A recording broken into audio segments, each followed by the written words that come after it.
And you got to remember with these watering systems as well, what can go wrong will go wrong. I can tell you a few things that we've faced. The mechanisms that actually turn the water on, that control the system, they can jam up. The power can go out to them. So if they're controlled by a battery, that can go out. If they're controlled by being plugged up, your plug could go out or your power could go out. And so you've got to pay attention.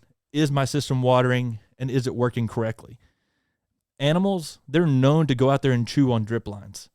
And so rodents, rabbits, dogs, they might go out there and just chew on the drip lines and create water flow early and lose pressure to your entire system. So you're going to have to pay attention and say, is my tree getting watered and is it watering consistently? And is it getting watered daily like I have on the schedule? Is it doing exactly what I told it to do? And is that working for my tree? Another thing is dogs and people can go out there and trip on those lines. I know I've tripped on a number of drip lines and knocked like the actual drip out of the container. And it's easy for people to do, or a dog, and that can mess up the watering for your tree as well. But just because you have a watering system set up doesn't mean that it's watering correctly. And that's where it takes paying attention each and every day. You can put a bucket out there or a pan to see if your tree is getting enough water. You can actually see how much water it's actually getting.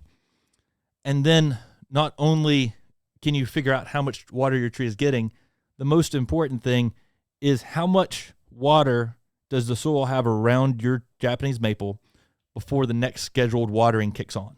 So right when that's supposed to have scheduled to be kicked on, go out there. Is your tree dry? Because that's what you want it to be. You don't want that watering system to kick back on until your Japanese maple is dry. If your tree is not getting dry, you may be watering too much.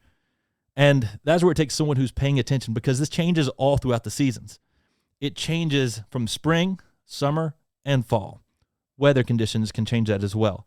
Environmental conditions definitely change that. So it's different for someone in Western North Carolina and someone in Texas and someone in New York. Very different all around the country. So you have to pay attention to figure out what's working best for your Japanese maples. The key is letting them get wet and letting them dry out.